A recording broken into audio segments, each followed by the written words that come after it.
Three, two.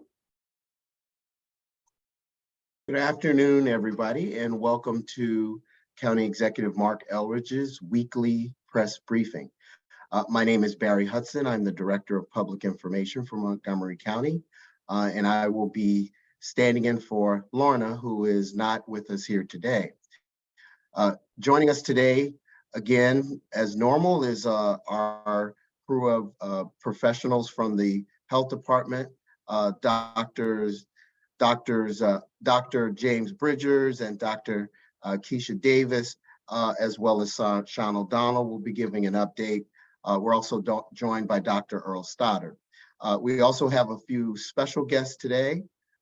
Chief Marcus Jones will be speaking with us today, as well as Sue Stolov, who is a member of the Committee Against Hatred and Violence. And she's also a very active community activist. We are going to start off with a couple of topics. Once the county executive does his piece, we'd like everybody to remember, if you have questions, please place them in the chat so that we'll be able to see what your questions are, and make sure you signify your news organization. If you would like to record, please make sure you ask for permission to do so. So without any further ado, I would like to turn it over to the county executive for his introductory remarks. Mr. County Executive. Hi, and thank you, and thank everybody for joining us again today, and I wish everybody a happy holidays.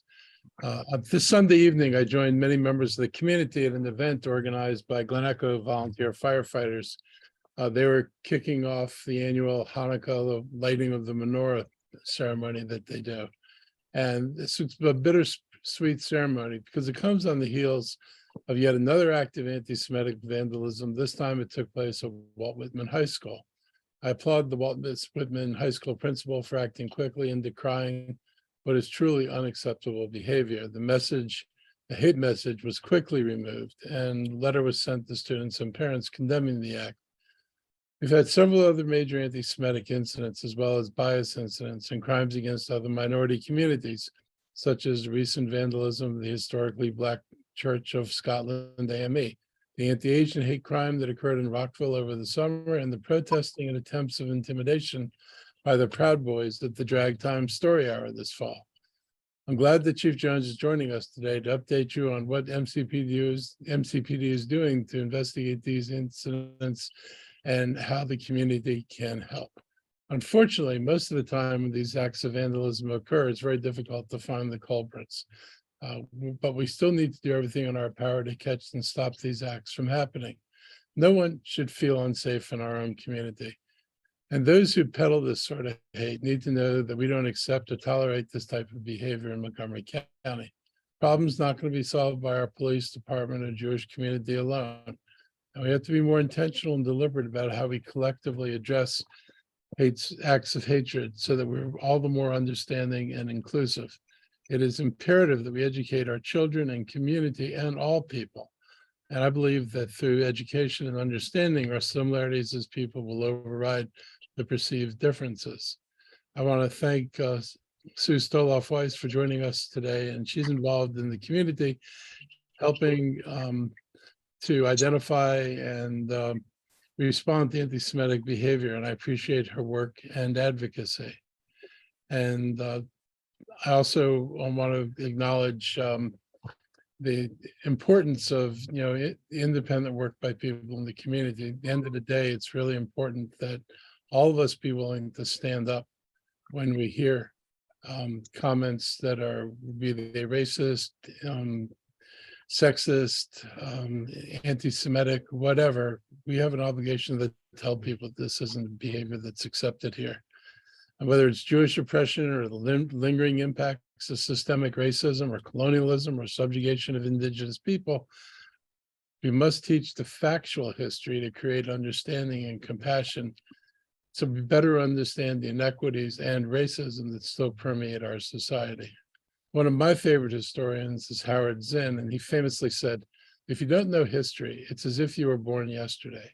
And if you were born yesterday, then any leader can tell you anything. whether it's any of these things that we've been talking about, they still permeate our society. And too many people with too little knowledge of our own past become vulnerable to messages and distortions of reality because they don't have any historical perspective. And we've got to do what we can to broaden all of the members of our community, their understanding of the conditions under which people lived and the conditions under which people came here in some cases. Even as a county is welcoming and progressive and compassionate as we are, we can't seem to avoid these acts of hatred. And just want to reaffirm that, hate's not going to find a home here.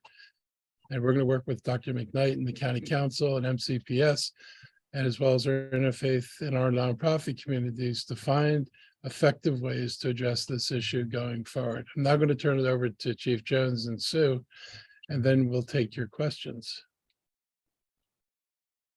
Thank you, Mr. County Executive, and thank you all for being here today. I just want to state that for the past several months, particularly during 2022, it's really been very disturbing to see the amount of hate across our county. The hate crimes that have occurred has been highly noticed and announced across the county, involving particularly in the Jewish community with anti-Semitic messages. And then this past weekend, Walt Whitman was no different, but it's very different in the sense that it occurred on a school property. And so I want to make sure that everyone is clearly aware that Montgomery County Police has always and will always take these matters very seriously. We investigate all hate crimes. We investigate all bias events that occur within Montgomery County, and that's something that we take pride in. Not that we have to do it, but we do it because it's important to make sure that our communities are aware of these events and that our communities know that someone is taking this very seriously. And we report out on these events in our annual bias report that we produce every year. And it's very disturbing for the fact that we've seen, particularly over the past a few years, but particularly like last year, and it's continuing the trend into this year, that the majority of the bias events and the hate crime events that are occurring towards religion are occurring against the Jewish religion and against the Jewish community. And it has caused fear, it has caused anger, of course, and we understand that. And so we want to make sure that we send the message to our community that Montgomery County Police is here to provide you the security that is needed. We are working hand in hand with many members of our Jewish community in order to try to solve these crimes. But as the county executive stated, it is an all-out effort from everyone. That if you actually are seeing something that's out there that does not appear to be right, that individuals that are committing these acts of vandalism, these acts of hate, or any other hate crime or bias event, that you report that immediately to the police department so that not only can we handle, but we can also document this. So again, I think we want to make sure we message that we are following up on leads. We encourage people to contact us should there be any additional leads. We are following up on some tips that we've had, but we've had no success to this point. But we're continuing to work diligently and as fast as possible. And again, we encourage that if anyone saw anything, to please report these events to Montgomery County Police. Thank you. Well, thank you very much for this opportunity today. And I know I can speak for many in the Jewish community that we appreciate the support of the county executive as well as the county council, the police department, and the education department during this time. I'd like to start first by telling you briefly why I do this work in the community, because my story really is the story of many Jewish families in the community. I have this menorah here in the background because it's actually the menorah I grew up with as a kid. And in my family, it was tradition, we would put it in the window and light it. And to this day, this is a tradition I still follow in my family. We all light the menorah. We light candles first in the house, and then we light the one that goes by the window. And about 2 years ago, when I took it out of the box, I thought to myself, do I really want to put this in the window? Am I setting myself up for an anti-Semitic incident, a swastika on my front lawn? Am I setting myself up really to ruin the holiday for the rest of my kids' lives if that were to happen? And I thought, okay, my grandmother came to this country when she was 16, never to see, she came in steerage of a ship, never to see her parents again because they were killed in the Holocaust.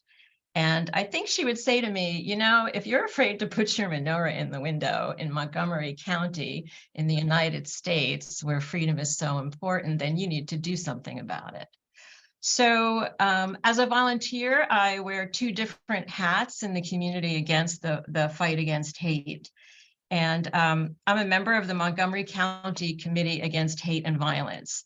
The committee was established by law actually more than 22 years ago. We are made up of 15 diverse, incredibly thoughtful, dedicated individuals appointed by the county executive, confirmed by the county council, and serving under the auspices of the Office of Human Rights. And our mission is to use education, advocacy, collaboration, and legislation to prevent fight and hate in the community, to fight hate in the community. And we have ongoing great relationships with Montgomery County Police. Thank you, Chief Jones, and the Education Department.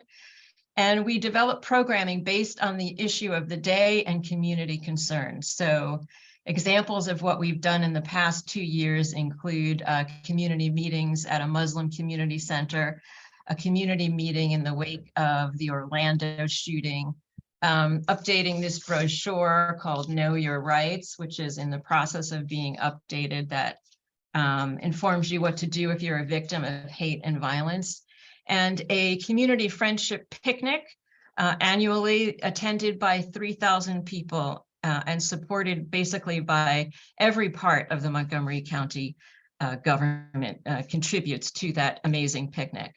We also administer the Partnership Fund, which provides partial compensation for property damage and medical expenses for victims of racial, ethnic, religious, sexual orientation, and disability-based hate and violence.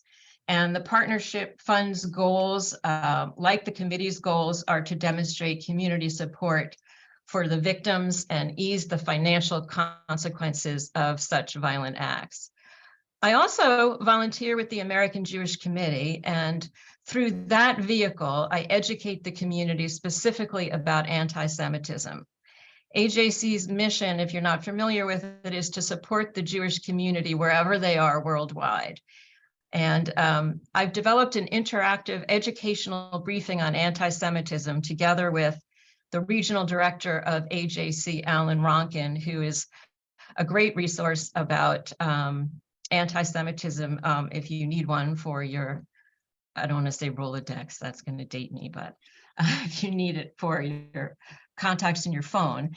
And this presentation talks about who the Jewish community is, what anti-Semitism is, its history, how it appears today. And we distribute a booklet called Translate Hate, which hopefully maybe, Alan, you can put a link to it in the chat as we speak, that schools and lawmakers and police departments can use to identify anti-Semitism.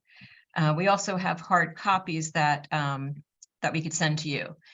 In the past 2 years, we've done this briefing for 1,000 people in our community, including the Montgomery County Council, as well as the county executive staff, as well as the DC City Council, the Arlington City Council, news managers at WTOP, 70 NPR reporters, 45 USA Today reporters, 60 FBI agents, as well as local businesses, churches, and synagogues. And when I speak to reporters about anti-Semitism, I also give them a booklet on tips on reporting on anti-Semitism, which I'm also hoping Alan can put in the chat for you to use as a resource. More than 2,700 anti-Semitic crimes and incidents were reported last year nationwide. That's a 34% increase from 2020. In Montgomery County, in the past year, we have had at least 10 incidents covered in news stories, and of course, many that are not reported in the media. As Chief Jones and the county executive have said, many in the Jewish community are upset and many are frightened because, quite frankly, we've been here before. You know, it's one thing when a politician or a celebrity says something that's anti-Semitic. It's quite another thing if you open your front door or you see a sign on the school across the street from you saying something like Jews not welcome. And then you look at your middle schooler or your elementary school child who's right next to you, who immediately starts crying and saying, when are they going to come for us next? So the Jewish community, as you know, as it was mentioned by both of the previous speakers, has been gathering every night actually to light a menorah at the sign in front of Whitman. Last night, there were 75 people there. And one gentleman told the story of his family and how they fled the Holocaust. Students are also upset. Student activists will be lighting the menorah at Whitman tonight. They're calling, there's a group that was started at Whitman that's calling for a change to the narrative about Judaism and Jewish students and more comprehensive Holocaust education. And according to their Instagram page, they're calling for a walkout tomorrow during first period. Recently, both the Committee Against Hate and Violence and the American Jewish Committee spoke before 100 faculty and students at Montgomery College about anti-Semitism, actually because students had been asking for a year for that session. And data from an annual survey that AJC does every year shows that young people are the hardest hit by anti-Semitism. They're the most likely to feel afraid, the most likely to hide their Jewish identity from others. So before I turn it over to questions, I want to just briefly mention a few things about anti-Semitism. Anti-Semitism comes from the extreme left, and it comes from the extreme right, and it comes from religious extremists. It's different than other forms of hate and bigotry in that it most often appears as a conspiracy theory. It also unites all forms of extremist hate. According to the Southern Poverty Law Center, whether an extremist group is anti-Black, anti-gay, or anti-immigrant, it is also always anti-Semitic. And because of that unifying factor, which unites all of these groups, they do not believe we'll get rid of racism in this country until we get rid of anti-Semitism.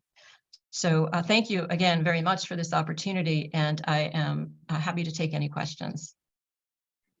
Okay, thank you very much for that presentation from both.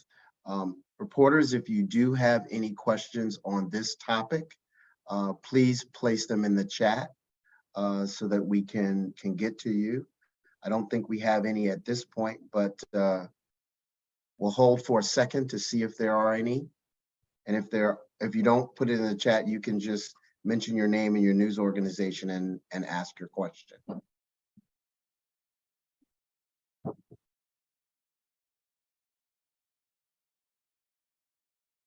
All right, going once, going twice. If I could just conclude then with one thought, if that's okay. Yeah. Oh, there's a question from Suzanne, sorry. All right, Susan, go ahead. Sorry, I just want to know the name of the student group you're referring to. Is that the Jewish one, the group, or is this a new group at Walt Whitman? No, I think they're called Jews for Hate. Let's see if I can if I have it in my notes. Jews for Change, I think so. Jews for Change, thank you. Thank you. They have an Instagram account that you can see what they're asking for and what their plans are. Thank you. Okay, you were good. So you were going to go ahead and close something out real quick. Yes, I just wanted to repeat what the county executive said, that anti-Semitism is a problem that we all need to be concerned about because it tears at the foundation of our democracy. And, if you believe that Jews control the government or the media, then you don't think making change is in your power, and you don't vote, you don't participate in democracy. So it's really a societal problem that we all need to pay attention to. Okay.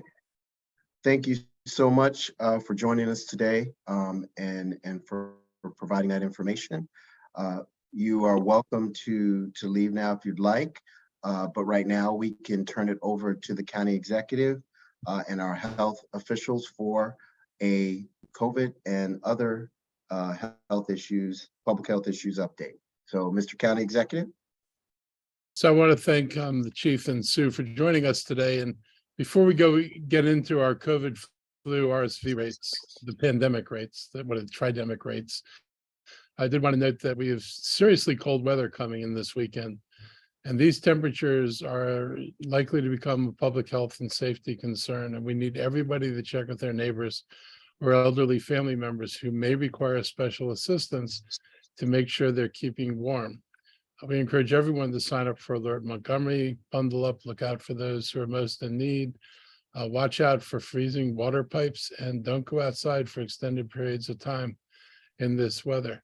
If your house or apartment gets cold, do not use your appliances to try to heat your units. Do not particularly use gas stoves and gas ovens to try to heat your units. It's very risky, and this is something you should avoid no matter what. Wear extra sweaters and bundle up before you do that. Our 24-hour homeless information line is trained specialists available 24/7 who receive reports regarding the location of individuals experiencing homelessness, and they'll attempt to locate the individual to offer support and resources and to try to get them to come inside and out of the elements. That number is 240-907-2688. On the health update, based on the CDC's community level indicators, Montgomery County's community level status has entered medium. For fewer than 200 cases per 100K residents in the past 7 days, we have fewer than 10 new COVID-19 admissions per 100,000 residents in the past 7 days. Less than 10% of staffed inpatient beds are occupied with COVID-19 patients on average for the last 7 days. Our cases per 100,000 have ticked up to 131, and our percent of staffed inpatient beds occupied by COVID patients, the 7-day average just ticked over 10%. And the COVID-19 hospital admission rates, the 7-day total has been as high as 10, a little over 10, or no, a little as high as a little over 100, but now has gone down a little bit, but now creeping back up again. As for our weekly health update, with our rising COVID rates and concerning hospitalization rates, the county CDC community level, it goes from low to medium. That's the headline this week. And residents need to note the status change, especially if they're gathering with friends and family over the holidays. Boost, mask, wash, test. That's what we're recommending everyone follow in terms of guidance. These 4 steps still work after almost 3 years of dealing with this pandemic. And the best way to prevent the serious bout with COVID-19 is by being vaccinated and getting a bivalent booster.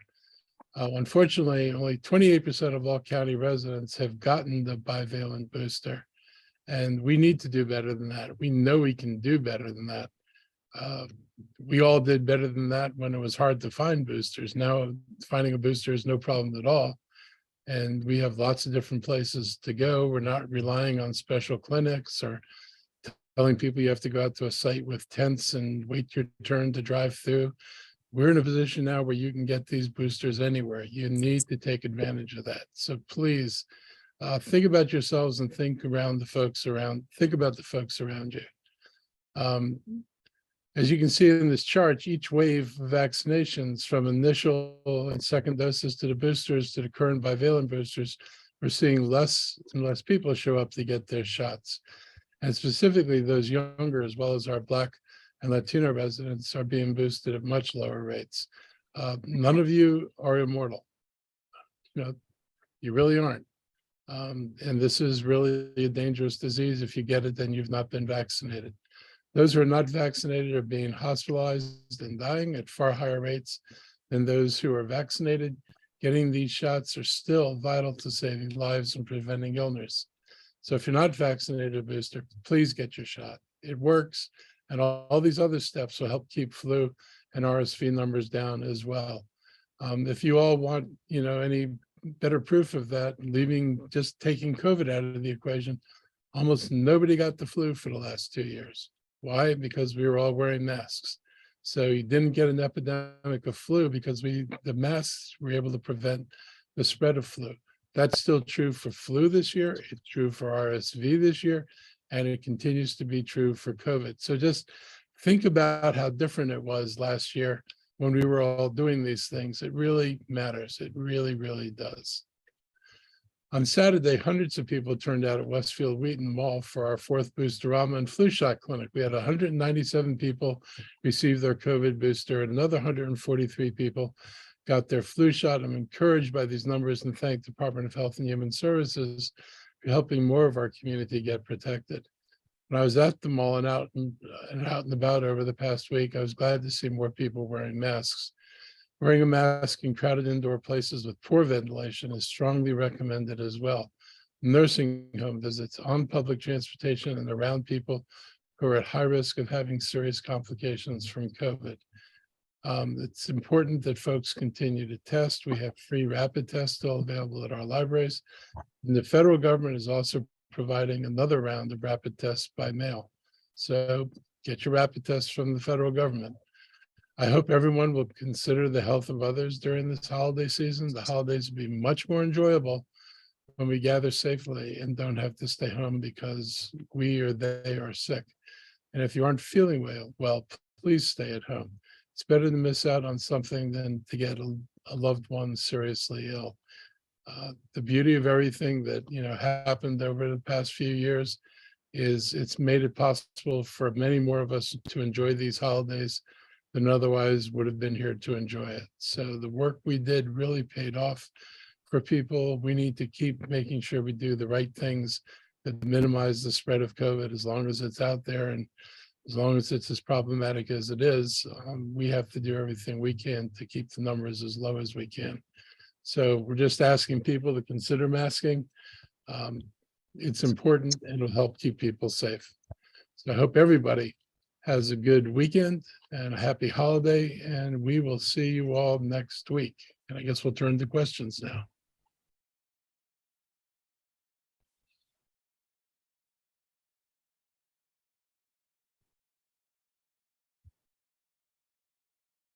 You're muted, Barry.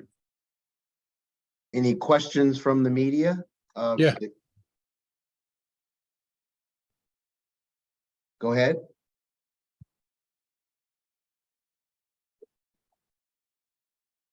I don't see any in the chat.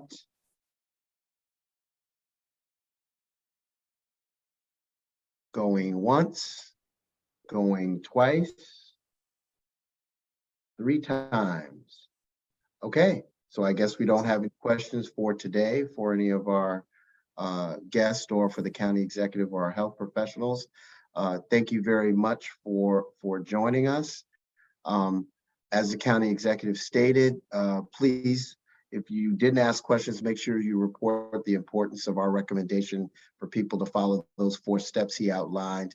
But more specifically, just make sure that you let the community know how important this is.